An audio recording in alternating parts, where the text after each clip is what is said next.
Hi, my name is Tim, and I work as a PMM for Debricked at OpenText. Today, we're going to go through Open Source Select and what it can do for you and your organization. So, there is a general problem. The average application today depends on over 500 open source components. And a lot of these components only have one or two maintainers, which leads to a very, very high chance of maintainer burnout. This leads to developers having to spend time on replacing these components or researching components for a very long time, comparing them one-to-one and figuring out what licenses they have to avoid legal issues. Are there any security vulnerabilities to avoid potential leakage of customer data through this component? And that's why with start left policies and with Open Source Select, the idea is that you will be able to catch this in the research stage, so developers won't have to put in hours of manual labor. Instead, SLP does this for you. So you define your policies in the tool based on your company's open source policies. So you define what is important to you. Is it licenses? Maybe you don't want components with a certain CVSS score or above, and you filter it out based on that. And after that, developers can search through Select and search for different components, and then they can immediately in the search results see if this passes company policy. So they won't even have to go into details, deep dives, and check licenses. They will have all that information there, and they will have a check mark saying, yes, you can use this, or no, you cannot. And they will get instant feedback, of course, so they don't have to wait until they push something up in the CI. So with start left policies and Open Source Select Enterprise, you will have your search contextualized to your policies that you set within your organization, and that will enforce the rules throughout it. So developers get the feedback before intake, so they don't have to spend unnecessary amounts of time, and they can filter out components that has unwanted licenses, critical vulnerabilities, and projects that are non-compliant with your organization's policies. This allows for a friction-free coexistence between the rules and the policies that has to be set for security and legal reasons, and the developers wanting to find and use open source components. So now we can actually take a look how this works in practice.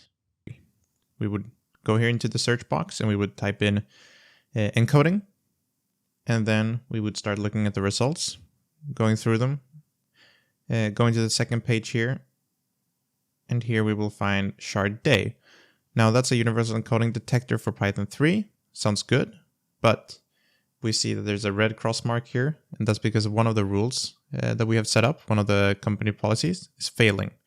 So in this case, we can see that this package is LGPL 2.1 only, which fails our license rules. So we go into our active rules, and we go down here, or first we select our repository.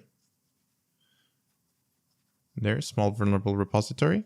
And then we go all the way down here, and we can see that if a new dependency is added, which is licensed under a strong copyleft license, then we fail the pipeline. So Shardé, unfortunately, then gets caught in this rule. So we cannot use it.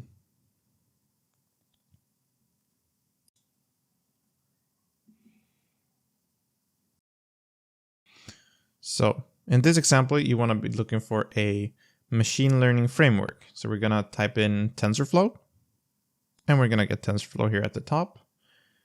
It seems reasonably popular. We're going to select our repository with our repository rules that we've set based on company policies, and it's all passing. So we're going to take a look at it, take a closer look at it. So now we can look at the metrics. And one metric that stands out here is the security metric. So we're going to go past all these metrics here, the contributor metrics and the popularity metrics, and go down and take a closer look at security. So what we can see here is a high mean maintainer response time over time. It has increased significantly in the past two years.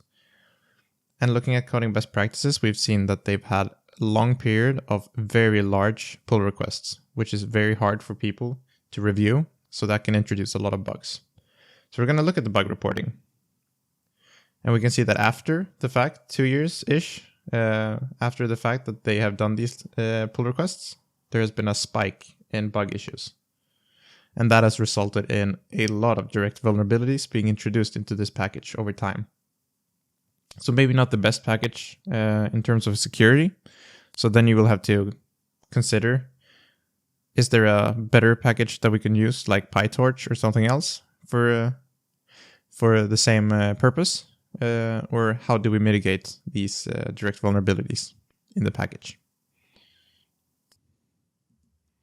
Using the Debrict browser extension, you can go to whatever package manager that you use, like NPM, search for a package like Yarn, and immediately you can get up the metrics from Open Source Select.